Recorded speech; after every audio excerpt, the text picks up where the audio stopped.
Hello everybody, my name is Sunny Rabbit in case you couldn't tell. This was supposed to be a Sparkpelt video, but now it's not. So initially I wanted to talk about both Alderheart and Sparkpelt. Seeing as Alderheart is a former protagonist with plenty of scenes to discuss, I figured just speaking about his sister Sparkpelt was more appropriate. Eventually I found myself being stuck on one scene in the most recent book, Sky. Spoilers for Sky, by the way. In chapter 2, we're treated to this really tense argument between Sparkpelt and Nightheart. This happens after Nightheart, formerly Flamepaw, asks for his name to be changed into something more fitting to him instead of an immediate homage to Firestar. Rereading, I really feel like there was something more going on underneath the fighting about Firestar. The real Firestar is the friends we made along the way kind of situation. Everything is a metaphor and nothing is real. I'm getting this weird vibe from everyone that I haven't seen from ThunderClan before, and I'm not sure where to pinpoint it. I think it's the emphasis on Firestar's line now as opposed to past books.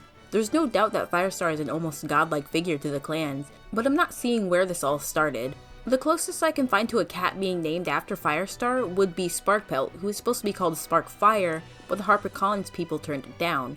Greystripe even made a call to this during Sparkpelt's naming ceremony.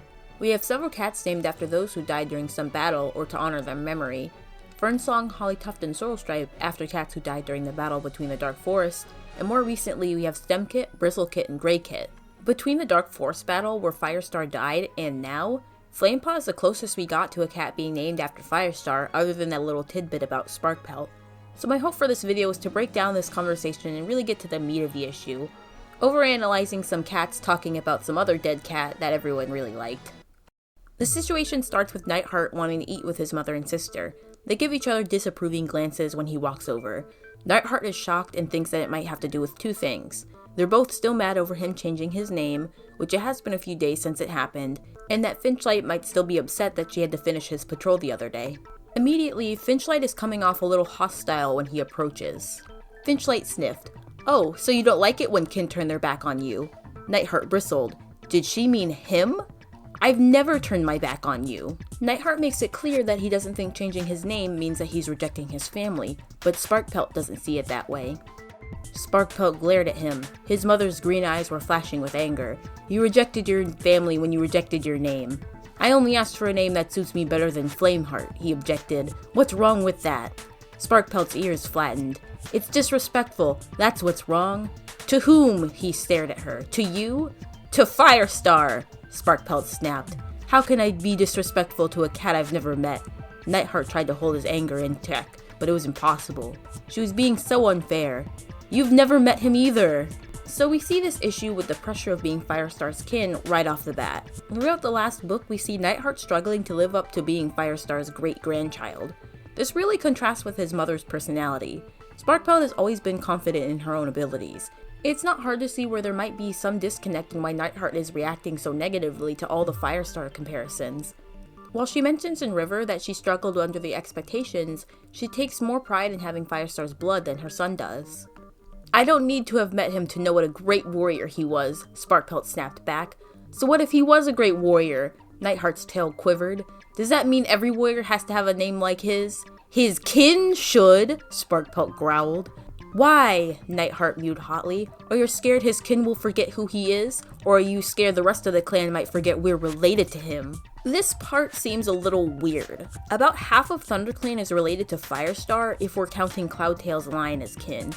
Even if we didn't, Firestar has lots of grandchildren and great-grandchildren, all of which aren't named after him. Flamepaw would have been the first. Though I can't see what Nightheart is getting at, that the Firestar line might be putting themselves on some sort of pedestal, especially the Squirrelflight line, considering that Squirrelflight and Bramblestar are still the current leader and deputy of the clan. Sparkpelt scrambled to her paws, her pelt spiking along her spine. "How dare you!" she hissed. "I gave you that name because kin is important to me, and it breaks my heart that it's not important to you." "If kin's so important to you, why are you giving me such a hard time?" he retorted. "Because I don't understand why you're not honored to be related to Firestar." Her tail was lashing with fury. "You chose to turn your back on his memory, no matter how much it hurt your family. Firestar would never have done such a thing." Okay, this is the part that makes me go, I don't doubt that Sparkpelt thinks that kin is important to her, but the focus on Firestar makes me think this has something to do with something or someone else. It's a little amusing that she says Nightheart is turning his back on Firestar's memory and what Firestar wouldn't have done when she was one of the cats who opposed SkyClan coming to live at the lake. Restoring SkyClan is arguably one of Firestar's greatest accomplishments during his leadership. I also don't think Firestar would want his kin bickering over which one of his grandchildren is more like him.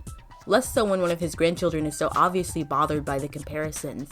Firestar was the cat who let Millie and Daisy keep their kitty pet names. He changed Brightheart's name from Lostface. He's the last cat to be upset about a warrior wanting to change their name. We do see a moment in Sky where RiverClan can't keep up with the lie that Owlnose is an owl star. Mothwing slips up and calls Owlnose, and the other clans find that suspicious. Coupled with the fact that they supposedly had a Reed star, but continued to call him Reed Whisker, names are an important thing to the clans even outside of just the leader titles. I think there's evidence to support this argument being somewhat of a cultural thing about names, as well as a personal fight between family members and legacy. So the argument with Sparkpelt ends here, with Finchlight telling Nightheart it would be better if he eats somewhere else. There's a follow-up conversation Nightheart has with Myrtle Bloom where she's more tactful in confronting our ThunderClan protagonists. "It's fair for them to be upset," she mewed. "Still?" Nightheart dropped the mouse beside her and sat down. He avoided looking around the clearing. His clanmates were probably staring at him, and his pelt felt hot enough already. "It was a shock," Myrtle Bloom told him. "You changed your name in front of everyone, without even warning Sparkpelt." "It's not like I rejected my father's name," Nightheart grumbled. "I couldn't understand Sparkpelt being angry if I'd done that." "But you did reject Firestar's name," Myrtle Bloom mewed gently.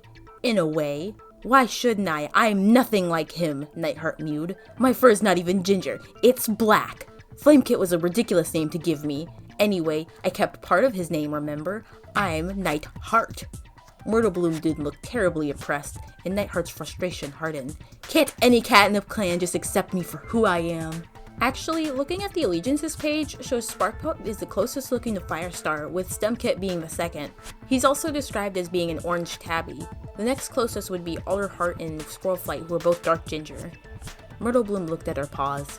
"Do you know how many warriors would give their whiskers to be related to Firestar?" she mewed. "You might not think it's special, but it would mean the world to another cat. It's an honor even Shadow Clan warriors would want. But you rejected it in front of the whole clan, and that just seems..." She hesitated before she finished. "Spoiled." I interpreted this in two ways. Either Myrtle Bloom is saying that she would also be honored to be related to Firestar, or she's telling Nightheart he should be more honored about his relation to the former leader. I think it's the first one because of this line.